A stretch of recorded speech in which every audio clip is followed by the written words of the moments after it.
कभी आपने यह महसूस किया है कि कोई बात हमारे दिमाग में बार बार घूम रही है? मान लीजिए कोई गलती हो गई या कोई फैसला लेना है, तो उसके बारे में सोचना तो स्वाभाविक है, लेकिन ज्यादा सोचने की आदत लग जाए तो यह तनाव का कारण बन सकता है। ऐसे में मन में तरह तरह के विचार आते रहते हैं, जैसे क्या होगा अगर मैं असफल हो गया, या क्या मैंने उन्हें नाराज कर दिया। यह विचार हमें चिंतित, परेशान और बेचैन बना देते हैं। ज्यादा सोचने से हम असल में कुछ कर ही नहीं पाते और जिंदगी के मौके भी हाथ से निकल सकते हैं। अगर आप भी ऐसे विचारों से परेशान हैं तो इस वीडियो जो पूरा जरूर देखें। हम आपको सही मार्गदर्शन देंगे ताकि आप अपनी जिंदगी को बेहतरी की ओर ले जा सकें। तो चलिए आज की कहानी शुरू करते हैं। दोस्तों, एक समय की बात है। एक गांव में एक व्यक्ति रहता था जिसका नाम माधव था। माधव एक मेहनती किसान था और अपने काम में बहुत मेहनती था, लेकिन माधव की सबसे बड़ी समस्या थी चिंता। वह एक साधारण जीवन जीता था, परंतु उसकी मनमानी चिंता उसे हमेशा तंग करती रहती थी। रोज वह अपने कामों को करते हुए अपने मन के कोने में यह सोचता रहता कि आने वाला कल कैसा होगा। माधव को हमेशा यह लगता था कि उसका भविष्य अनिश्चित है। उसे लगता था कि वह किसी अच्छे या बुरे कल के सामने है, जिससे उसका जीवन पूरी तरह से प्रभावित हो जाएगा। वह अपनी चिंताओं में इतना खो जाता कि उसका व्यक्तित्व भी प्रभावित हो जाता।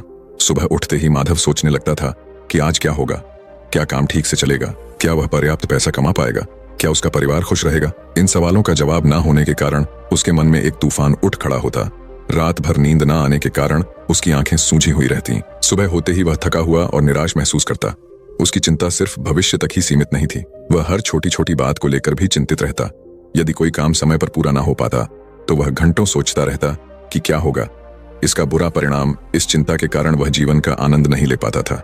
वह एक ऐसा व्यक्ति था जो हर काम शुरू करता था, लेकिन उसे पूरा करने का साहस नहीं होता था। डर का साया उसके पीछे हमेशा बना रहता था, जो उसे बीच में ही हार मानने पर मजबूर कर देता था। यह डर केवल असफलता का ही नहीं था, बल्कि अपने और अपने परिवार के भविष्य को लेकर भी था। हर रोज रात को सोने से पहले उसके मन में अनेक प्रश्न उठते थे। क्या मैं अपने बच्चों को एक अच्छा जीवन दे पाऊंगा? क्या मैं उनका पालन पोषण ठीक से कर पाऊंगा? मेरे बाद उनका क्या होगा? यह चिंताएं उसे रातों रात जगाए रखती थीं। उसके माथे पर चिंता की गहरी रेखाएं उभर आई थीं और उसकी आंखों में हमेशा एक उदासी छाई रहती थी। वह सोचता था कि काश वह कुछ ऐसा कर पाता जिससे उसका भविष्य और उसके परिवार का भविष्य सुरक्षित हो जाता। उसने कई बार नौकरी तलाश करने की कोशिश की, लेकिन हर बार असफलता का सामना करना पड़ा। धीरे धीरे उसकी आत्मविश्वास कम होने लगा और हताशा उसे घेरने लगी। इस चिंता के समाधान की तलाश में वह कई ऋषि मुनियों से मिला। उसने प्रसिद्ध आर्य विद्वानों और संतों की शरण ली, उनसे बातें की, अपनी चिंता के बारे में बताया और समाधान की भीख मांगी। लेकिन किसी भी ज्ञानी या संत ने उसकी चिंता का समाधान नहीं बता पाए। सभी ने उसे धैर्य रखने और ईश्वर पर भरोसा करने की सलाह दी। निराश होकर वह अपने मित्रों और सगे संबंधियों से भी इस बारे में बात करने लगा। कई लोगों ने उसे सलाह दी कि वह अपना धन किसी सुरक्षित जगह पर निवेश करें ताकि उसे मुनाफा मिल सके। कुछ लोगों ने कहा कि उसके ग्रह नक्षत्र ठीक नहीं चल रहे हैं और उसे ज्योतिषी से सलाह लेनी चाहिए। कुछ अन्य लोगों ने कहा कि उसके कर्मों में ही कोई कमी है और उसे अच्छे कर्म करने चाहिए। लेकिन सारे नुस्खे, हिदायतें और सलाह को बखूबी निभाने के बाद भी उसके मन में अजीब सी बेचैनी थी। एक दिन उसे इतनी परेशानी में देख उसके एक मित्र ने उसे एक बौद्ध भिक्षु के बारे में बताया। उस मित्र ने कहा कि जो कोई भी उन बौद्ध भिक्षु से मिलने जाता है वे उसकी समस्या का समाधान अवश्य ही करते हैं, चाहे समस्या कितनी ही बड़ी क्यों ना हो। उनके समझाने का तरीका थोड़ा अलग होता है, वे अपनी बातों को कुछ अनोखे ढंग से समझाते हैं। माधव यह सुनकर बहुत खुश हुआ। उसे लगा कि हाँ, अब वही साधु बाबा उसकी समस्या का समाधान बता सकते हैं। उत्सुकता से वह व्यक्ति तुरंत बौद्ध भिक्षु के आश्रम की ओर चल पड़ा। आश्रम जंगलम में था, एक शांत और सुंदर स्थान पर स्थित था। चारों ओर ऊंचे पेड़ों से घिरा हुआ था। जैसे ही वह आश्रम के द्वार पर पहुंचा, उसने एक शांत और पवित्र वातावरण महसूस किया। उसने धीरे से दरवाजा खटखटाया और अंदर प्रवेश किया। वह बौद्ध भिक्षु एक पेड़ के नीचे बैठकर ध्यान कर रहे थे। जैसे ही माधव प्रवेश करता है, वह बौद्ध भिक्षु आंखें खोलकर माधव की ओर देखते हैं। तभी माधव जाकर वह उन बौद्ध भिक्षु को प्रणाम करता है और कहता है, हे महाराज, मैंने आपके बारे में बहुत सुना है। लोग आपकी प्रशंसा करते थकते नहीं। मैंने यह भी सुना है कि जो भी आपके पास अपनी समस्या लेकर आता है, आप उसका समाधान उसे अवश्य देते हैं। हे महाराज, मेरी हाथ जोड़कर आपसे एक विनती है। मेरी भी एक समस्या है। मुझे अपने आने वाले कल की चिंता है। मैं चाहता हूं कि मेरे बच्चे और परिवार सुरक्षित रहे और उनका भविष्य सुरक्षित हो। मैं अपने भविष्य की चिंताओं में अपना सारा समय गुजार देता हूं। मुझे बहुत डर लगता है। भविष्य के बारे में सोच सोचकर मेरे मन में अनेक प्रश्न उठते थे। क्या मैं अपने बच्चों को एक अच्छा जीवन दे पाऊंगा? क्या मैं उनका पालन पोषण ठीक से कर पाऊंगा? मेरे बाद उनका क्या होगा? यह चिंताएं मुझे रातों रात जगाए रखती हैं। अगर आप उसका समाधान कर देंगे तो आप जो चाहेंगे मैं आपको वह देने को तैयार हूं, फिर भले ही मुझे बाजार से कर्ज क्यों ना लेना पड़े। माधव की बात सुनकर वह बौद्ध भिक्षु मुस्कुराते हैं और कहते हैं, बेटा, धन दौलत से मेरे मन को कोई संतोष नहीं मिलता। मुझे यह सारी चीजें नहीं चाहिए।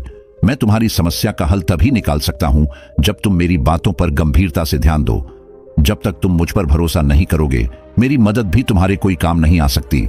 अगर तुम्हें मुझे कुछ देना ही है तो मैं तुम्हारा समय चाहता हूं। क्या तुम मेरे लिए समय निकाल सकते हो, ताकि मैं तुम्हें समझा पाऊं कि तुम क्या गलती कर रहे हो? यह सुनते ही माधव की आंखों में जो आशा की किरण चमक उठी और वह तुरंत ही बौद्ध भिक्षु से बोला, जी गुरुजी, मैं आपको अपना समय देने के लिए तैयार हूं। आप जो कहेंगे मैं वह करूंगा। बस मेरी समस्या का समाधान दे दीजिए। बौद्ध भिक्षु माधव की निश्चित दृढ़ता को देखकर प्रसन्न हुए और उसे कहा कि बेटा, मुझे तुम्हारे 7 दिन का समय चाहिए और इन 7 दिन में तुम मेरे इस आश्रम में रहना होगा। जैसा मैं कहूं ठीक वैसा ही करना होगा। क्या तुम तैयार हो? युवक थोड़ा सोच में पड़ गया।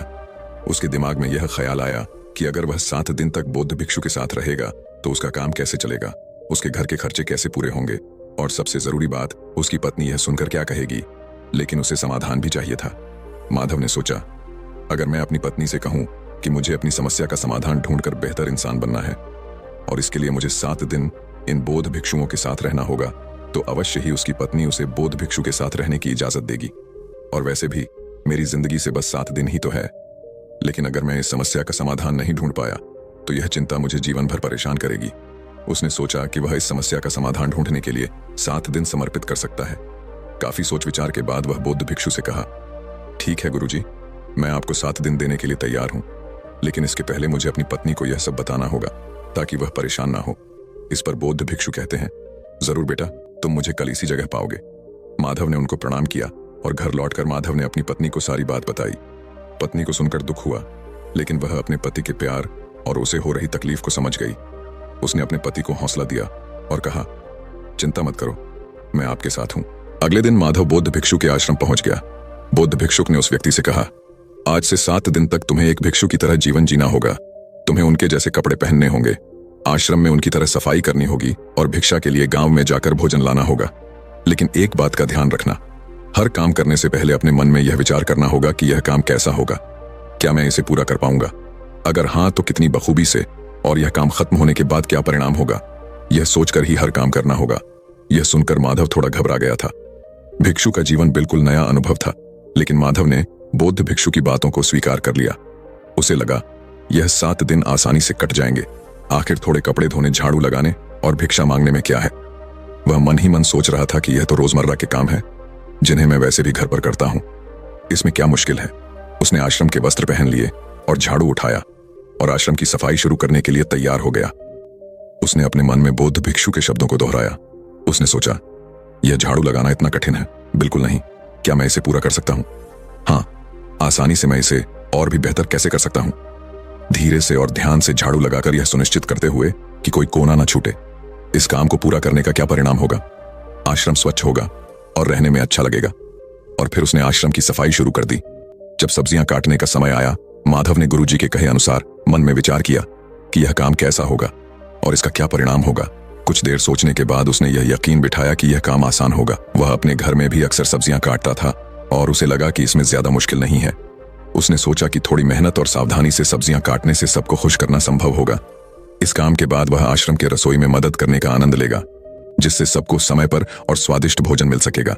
माधव को यह अवसर अन्यों की सेवा करने का एक सुंदर मौका प्रदान करेगा और उसे खुशी होगी कि उसने इस काम में योगदान दिया। जब भिक्षा मांगने का समय आया तो माधव ने मन में सोचा कि कैसा होगा भिक्षा मांगना। उसने खुद से पूछा कि क्या यह कठिन होगा। फिर माधव ने सोचा कि भिक्षा मांगने में क्या कठिनाई है।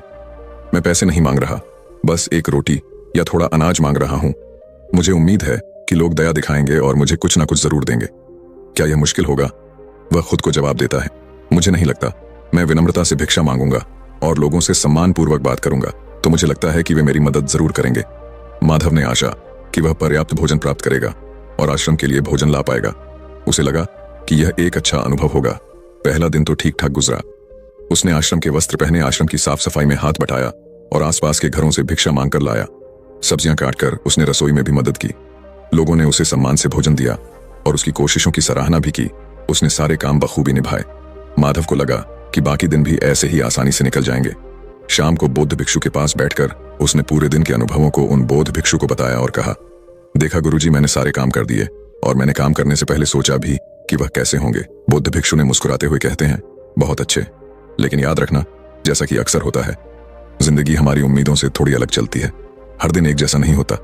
कल शायद परिस्थिति अलग हो। और फिर माधव अपने कक्ष में आराम करने के लिए चला गया। अगले दिन माधव के साथ ऐसा ही कुछ होने लगा। अगले ही दिन दिक्कतें शुरू हो गईं। भिक्षा मांगते समय एक घरवाली ने उसे डांट दिया, ये कहते हुए कि वह आलसी है और काम करने के बजाय भीख मांग रहा है। विजय को यह बात चुभ गई। उसने मन ही मन सोचा कि वह तो गुरु के आदेश का पालन कर रहा है, फिर भी उसे अपमान सहना पड़ रहा है। फिर एक दिन आश्रम में सब्जियां काटते समय माधव के हाथ पर चाकू लग गया। उसे गुस्सा आया कि इतना आसान काम भी वह ठीक से नहीं कर पाया। ऊपर से रात के भोजन में भी सिर्फ रोटी और दाल थी। ऐसा सोचते हुए माधव ने आश्रम में झाड़ू लगाना शुरू किया। कुछ देर बाद जब उन्होंने आधे हिस्से को साफ कर लिया था, तभी अचानक तेज हवा का झोंका आया। इस झोंके ने बाहर की धूल और मिट्टी को उड़ाकर आश्रम के अंदर ला दिया, जिससे सफाई का काम बेकार हो गया। यह देखकर माधव बहुत दुखी हुआ। दिन बीतते गए और माधव की परेशानियां बढ़ती गईं। उसे जमीन पर सोने की आदत नहीं थी। उसकी पीठ में दर्द होने लगा। ध्यान के दौरान उसका मन भटकता रहता, तो कभी पर्याप्त भिक्षा न मिलने पर माधव को भूख से व्याकुल होकर आश्रम खाली हाथ लौटना पड़ता था। माधव को जल्द ही एहसास हुआ कि यह काम उतना आसान नहीं है जितना उसने सोचा था। धीरे माधव का उत्साह कम होता गया। उसने सोचा था यह 7 दिन आसान होंगे, लेकिन असल में यह काफी मुश्किल भरे निकले। हर रात सोने से पहले वह सोचता था कि यह 7 दिन कब खत्म होंगे। उसने सोचा अगले 7 दिन तो बहुत मुश्किल से कटेंगे। उसने बौद्ध भिक्षु को अपनी परेशानी बताई। उसने कहा, गुरुजी, आपने जैसा कहा मैं वैसा ही करने की कोशिश कर रहा हूं। मैं हर काम से पहले सोचता हूं कि वह काम कैसा होगा, उसका परिणाम कैसा होगा, पर हर काम में मुझे रुकावट आ रही है और दिन बदन यह सब बढ़ते जा रहा है और मेरे कोई भी परिणाम वैसा नहीं होता जैसा मैंने उस काम को शुरू करने से पहले सोचा था। मैं क्या करूं, आप ही बताइए। मेरे 7 दिनों में से 4 दिन तो यूं ही कठिनाइयां में गुजर गए हैं। बौद्ध भिक्षु ने शांत स्वर में कहा, बेटा चिंता मत करो। मैंने यह सब तुम्हें इसलिए करने के लिए कहा था ताकि तुम समझ पाओ कि ऐसा ही तुम अपने जीवन में भी करते आए हो। तुम इससे पहले अपने जीवन में हर काम को शुरू करने से पहले उसके परिणाम क्या होंगे ये सोचने में अधिकतर समय बिता देते थे। भविष्य में यह कैसा होगा या यह कैसा होना चाहिए, भविष्य में तुम्हारे पास कितना पैसा होगा, या फिर पैसा नहीं हुआ तो क्या होगा, कि अगले साल बारिश नहीं आई तो फसल कैसे उगेगी, या तुम मर गए तो क्या होगा। और इसी कारण तुम वर्तमान में कोई काम नहीं कर पाते थे। लेकिन असली बात तो यह है कि वर्तमान ही तुम्हारा भविष्य बनाता और बिगाड़ता भी है। और तुम तो उन भविष्य के भूतों के बारे में सोचकर डर रहे हो जो असल में तुम्हारे हाथ है ही नहीं। मुझे बताओ, क्या तुम्हारी मृत्यु तुम्हारे हाथ में है? माधव उन बौद्ध भिक्षु से कहता है। नहीं गुरुजी। बौद्ध भिक्षु माधव से फिर पूछते हैं, क्या बारिश के ज्यादा या कम गिरना तुम्हारे हाथ में है?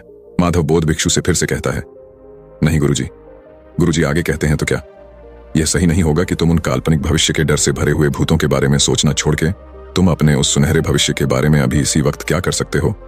माधव गुरुजी के इस ज्ञान को समझते हुए बड़े ही गंभीर तरीके से बातों को अपने अंदर उतारता है और कुछ देर शांत रहने के बाद गुरुजी से पूछता है, तो क्या गुरुजी आप यह कह रहे हो कि मैं भविष्य के बारे में सोचना छोड़ दूं, कोई लक्ष्य ना रखूं अपने जीवन में? ऐसे तो मेरे जीवन का कोई अर्थ नहीं रह जाएगा।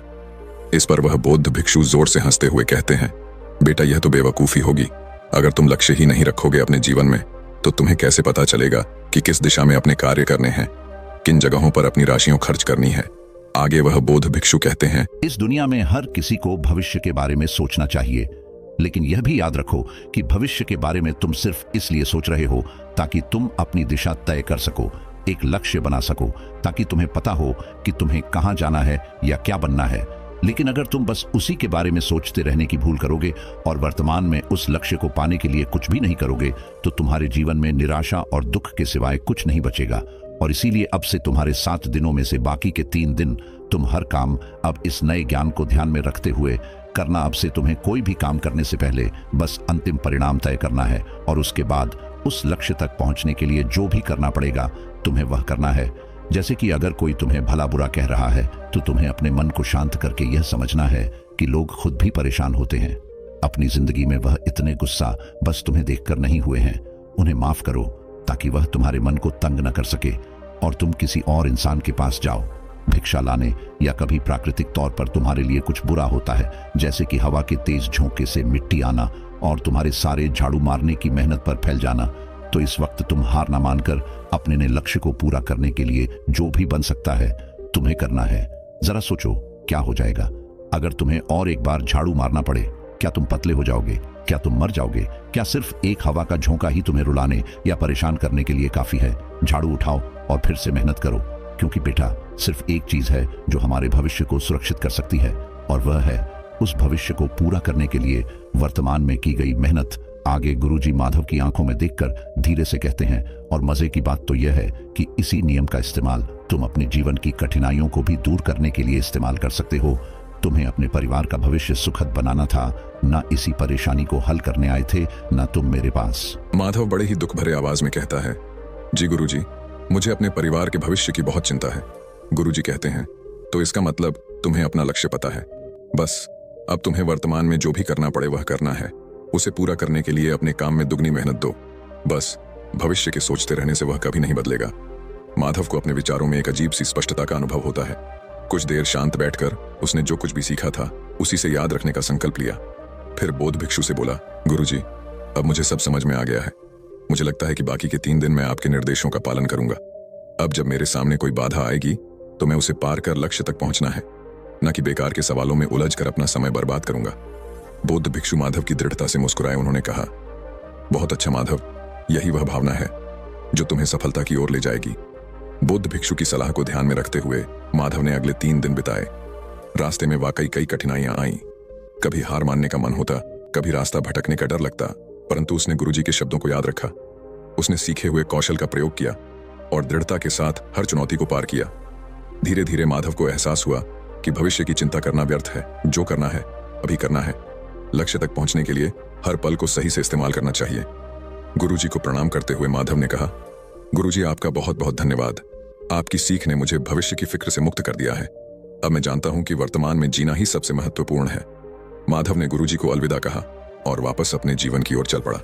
7 दिन बाद जब माधव वापस घर लौटा तो वह पहले से बिल्कुल अलग इंसान था। उसके चेहरे पर एक शांति थी जो पहले कभी नहीं देखी थी। अब वह हर पल का आनंद लेने के लिए तैयार था।